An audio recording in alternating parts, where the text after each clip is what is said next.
You will hear a woman asking a shop assistant about DVD players. You now have 30 seconds to read questions 1 to 4.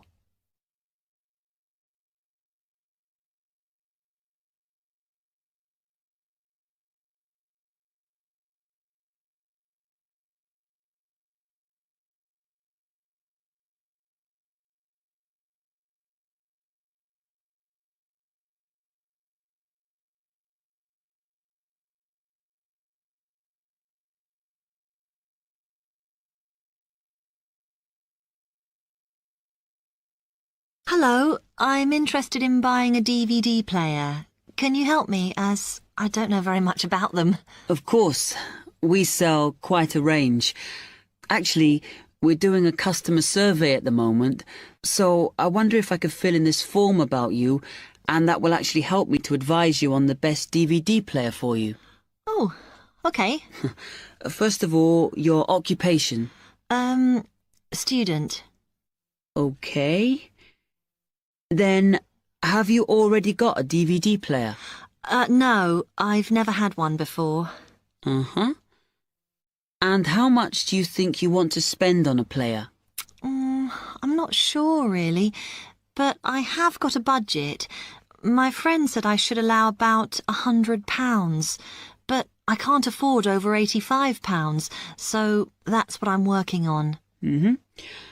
And do you watch DVDs very often? Depends what you mean by often. I don't know what the norm is. Is it about 2 a week? I suppose I watch 3 a month. That's enough for me. Yes. What sort of films do you like watching then? Action movies? Not really. Oh. My boyfriend always insists we watch science fiction movies, but I prefer thrillers. Something to get your teeth into. Okay, just one more. Do you watch other DVDs? Ones that are not films, like music or something? Not much, because I don't want to spend the money on something I can watch on TV, but I occasionally rent out comedy programs, and I fight with my boyfriend over all the sports DVDs he watches. You now have 30 seconds to read questions 5 to 10.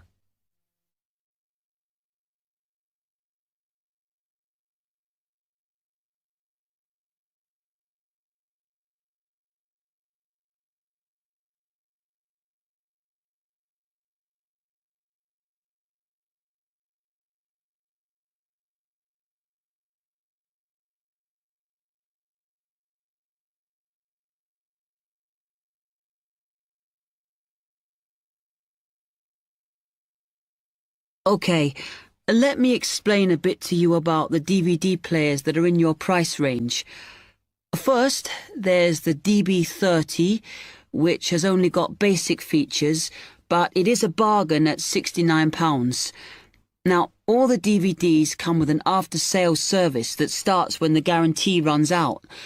As it's so cheap, the DB30 comes with a limited after-sales service, as it only includes parts.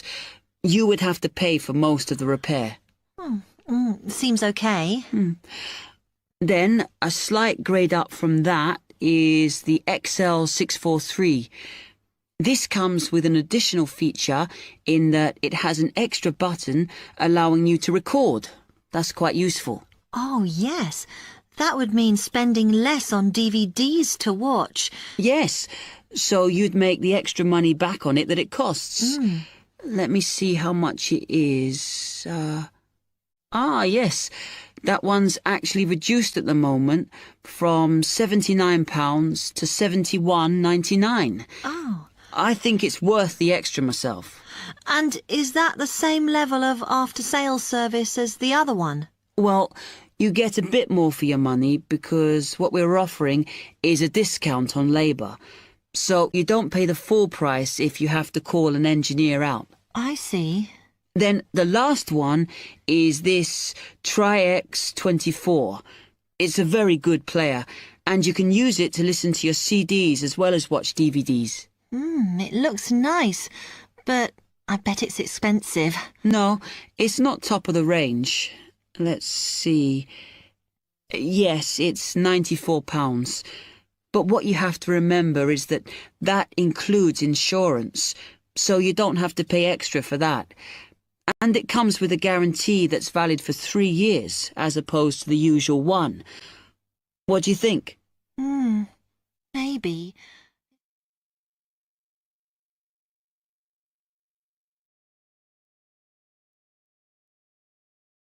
That is the end of part 1. You now have half a minute to check your answers.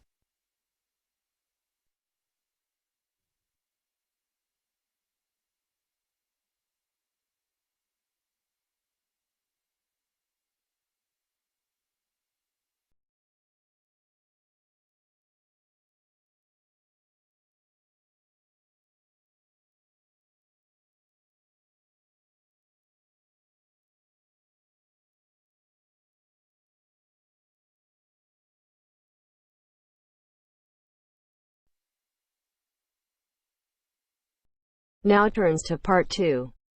Part 2. You will hear a trainer giving a talk to people who want to learn outdoor survival skills. First, you have some time to look at questions 11 to 16.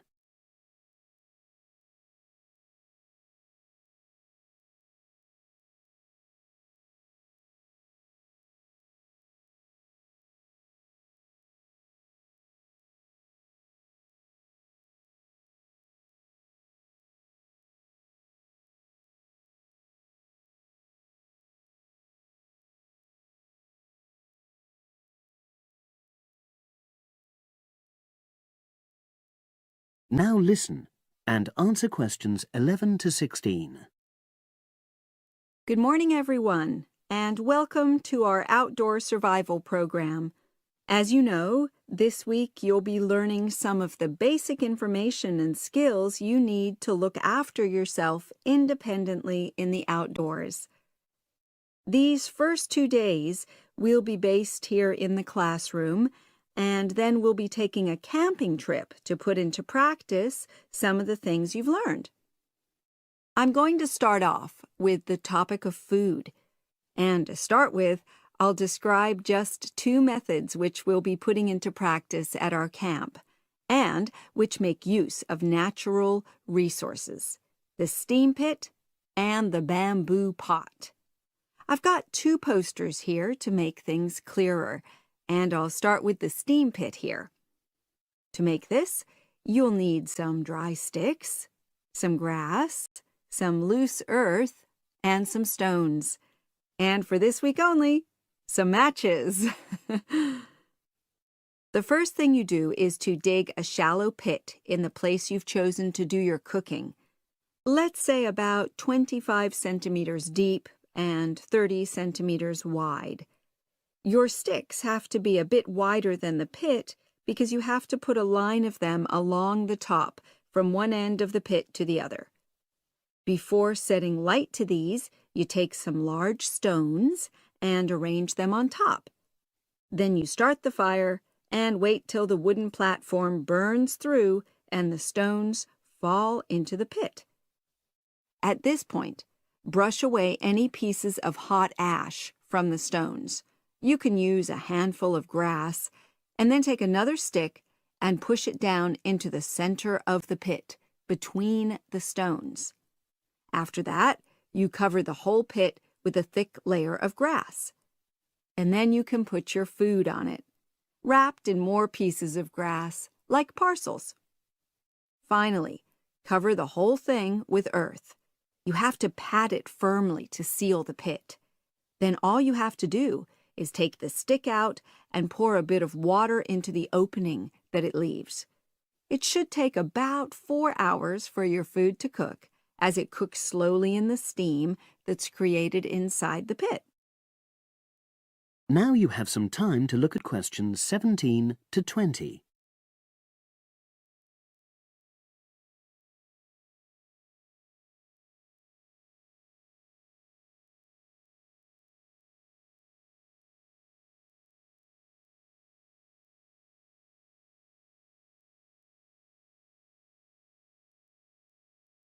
Now listen and answer questions 17 to 20.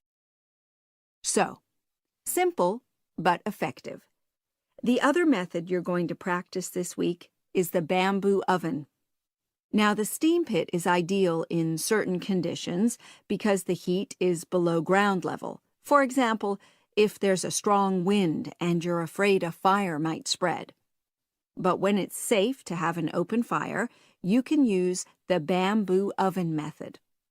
You get a length of bamboo, which, as you probably know, is hollow and consists of a number of individual sections with a wall in between. You use a sharp stick to make a hole in each of the dividing walls apart from the end one. Then you lean the bamboo over a fire, with the top propped up by a forked stick and the bottom sitting on the ground. You pour enough water in the top to fill the bottom section, and then light a fire underneath that section to heat the water. Then you put your food inside the top section, and the steam coming up the bamboo through the holes you made cooks it. I'm going to move on now to food itself and talk about some of the wild plants you might cook. I'm going to begin with fungi. That's mushrooms and toadstools. I'm sure you'll be aware that some of these are edible and they're delicious, but some of them are highly poisonous. Now, whether they're poisonous or not, all fungi that you find in the wild should be cooked before eating, because that helps to destroy any compounds in them that might be mildly toxic.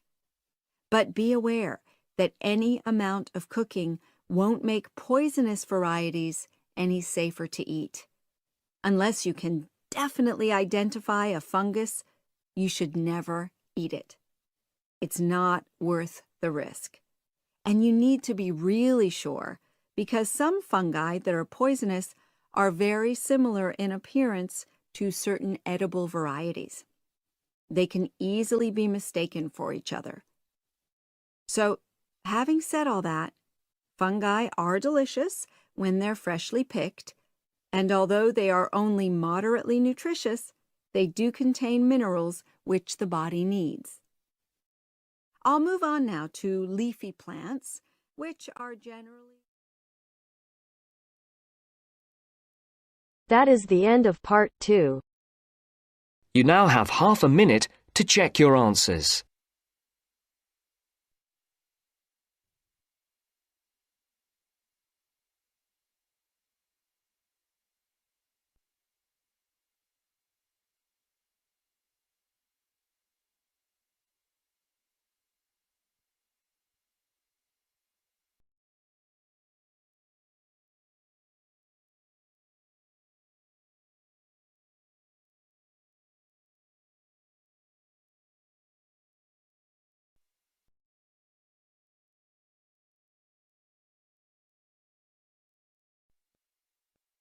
Now turns to part 3.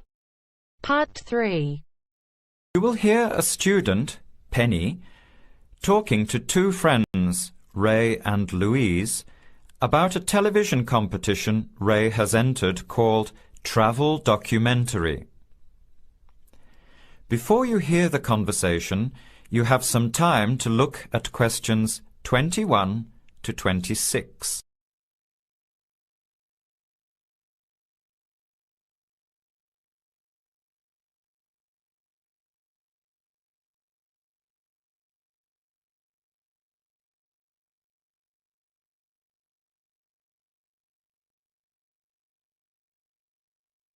Now, listen carefully and answer questions 21 to 26. Hi, haven't seen you two in ages. What have you been up to? Hi, Penny. Ray is really excited. He's just been shortlisted for Travel Documentary. He could be off travelling around the world for 3 months. Travel Documentary? What's that? You've never heard of it? Don't you watch TV? Well, actually, no, hardly ever. Especially since I've started working on my thesis. I don't have time to breathe, let alone watch TV. So what's this all about, Ray? Well, actually, it's a competition run by public TV. It involves my two great loves, travel and filmmaking. Is it that program where people are sent around the world making documentary videos? I have heard of it. Fantastic! So you've been chosen? Not yet. I'm one of 34 selected for an interview next week, so I've made it through the first cut. Yeah, there were over 200 applicants from around the country. Pretty amazing, hey? Well, I've been lucky so far. What's the next stage? 13 are chosen from the interview to do a 4-week training course in documentary filmmaking. Then, the 8 finalists get sent off with a video camera to travel around the world. Sounds incredible.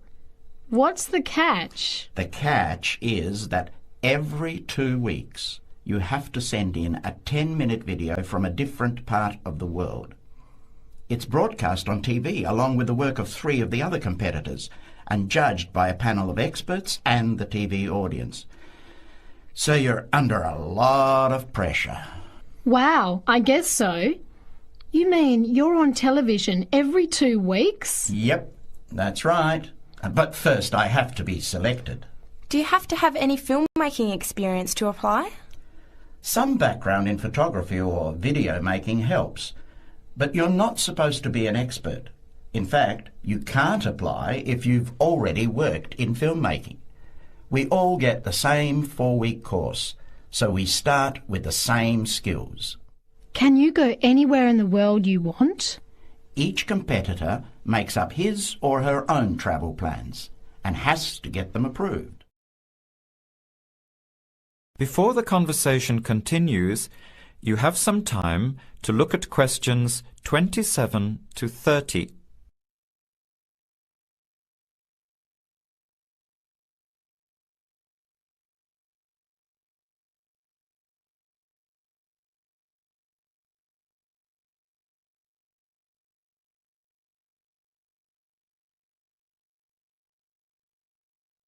Now, as the conversation continues, answer questions 27 to 30. Have you talked with anyone else who has done it? As a matter of fact, just last week I met Sarah Price, a girl from here who did it last year. What did she have to say about it? She said it was the most amazing experience of her life, but it was really tough at times. I think you'd have to be really brave to take off like that alone with so much responsibility.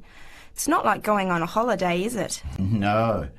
2 weeks in a country, often where you can't speak the language, to find a story, film it, organise all the editing. Then you're off to a completely different part of the world to start all over again. Pretty exhausting, but exciting too. What a way to see the world. What about Sarah Price? Did she have any bad experiences? She said the worst part was when she got some mysterious fever in Mongolia and thought she might have to be sent home. Fortunately, it got better, but she said it was scary to feel really ill when you're alone so far away. So what made you want to apply? When I saw the program on TV a while ago, I thought, this is for me. I've always wanted to travel, but needed to work for a year before I could even think about it. Then a new series started up. I thought, now's my chance. Don't you think you'll be lonely? I don't think I'll have time to be homesick. I'm more worried about having too much to do and not enough time to get things organised. So we might be watching you on television in the next few months? I hope so, if I'm lucky. When will you know for sure? They choose the final 8 in March. A month later, you're on your way. So do you have to pay anything? Nothing. It's all paid for. Course, camera, flights, accommodation and in-country travel. The budget is pretty tight though. No extras. I sure hope you get it. Then I'll be finding time to watch at least one program on television every week. That is the end of part 3. You now have half a minute to check your answers.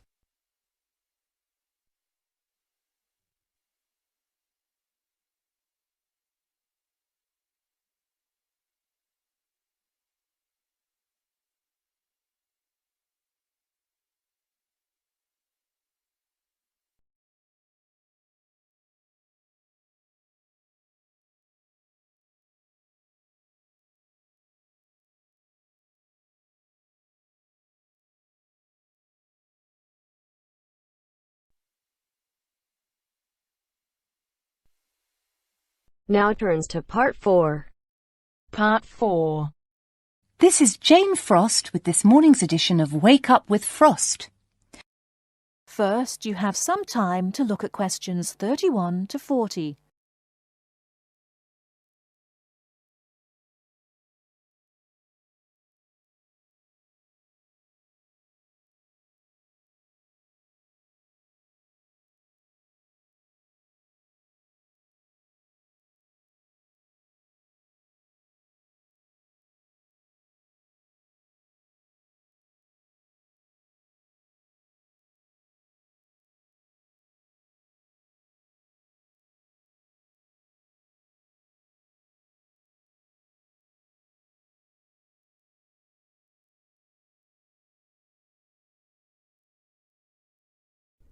Now, listen carefully and answer questions 31 to 40.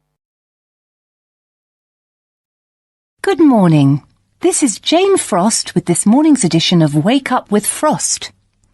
As you all know, for the last week we've been running a survey trying to find out what you, the listeners, think is the greatest invention of the last 200 years. The response has been amazing, double the amount we had last year, so thanks to all of you for taking part. We've had about 2,000 responses online and about the same on our phone lines. The lines are now closed, and this morning I can announce what the results were. So, here it is. You, the listeners, have chosen as the greatest technological invention of the past 200 years, and let me not forget to mention that 65% of you voted for this, it's the bicycle. Yes, the bicycle, first invented in 1818, and, would you believe it, the first bicycle was made of wood. The second bicycle had iron wheels. I cannot imagine what that must have been like to ride. It would have kept you fit at any rate. But for me, the best thing about the bicycle was what it did for women's rights. Yes, in the 1890s, it was the bicycle that meant women could change their clothing, start wearing trousers or pantaloons as they were known.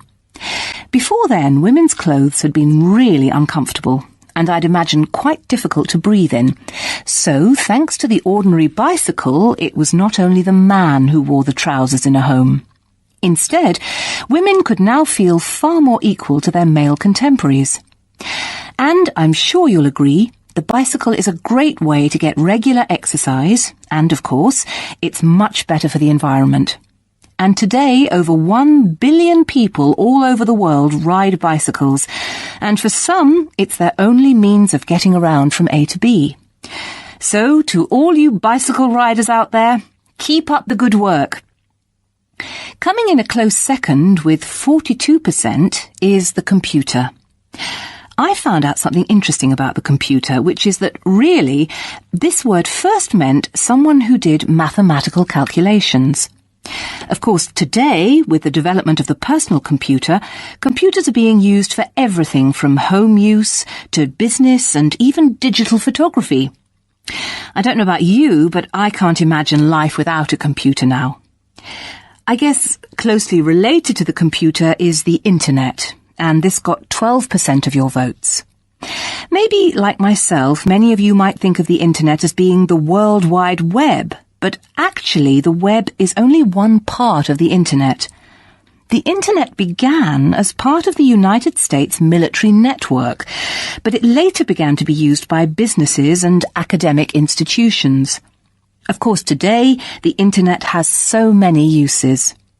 We use it for shopping online and entertainment, as well as to find information and send emails. But sadly, there is a darker side to the internet, and some of you have sent me emails about this. Finally, with 5% of your votes, is the radio. We think the radio was invented by Marconi in 1896, and he opened his first radio or wireless factory in the United Kingdom in 1898. In 1906, a man called Reginald Fessenden gave the first radio broadcast from Massachusetts. Ships could hear him at sea, and apparently he played the violin. As yet, listeners, I've spared you from having to listen to my guitar playing. But certainly radio is still important. Let's not forget that it was by radio that the Titanic sent signals to other ships. And with the popularity of TV today, I was secretly pleased so many of you had still placed importance on the radio. So, there you have it, the results of our survey. I think there are still important inventions that were not chosen but deserve a mention. Nuclear power and, of course, communications satellite, something which I am certain will continue to change the face of how we communicate with each other over both long and short distances. In fact, for me, the mobile phone is one of the greatest inventions of the last 200 years, if I think back to my first phone and then I look at what is happening now. Children born today will probably be more likely to have their first experience of the internet on a mobile phone screen rather than a computer monitor. Some of the new mobiles that are now being sold make it just as easy and as quick to find information on the web as on a computer. And let's not forget that mobiles now have digital cameras, word processing facilities, so you can type all your documents, and even personal organisers. I think it's quite possible that the mobile may even replace computers one day. That is the end of part 4. You now have half a minute to check your answers.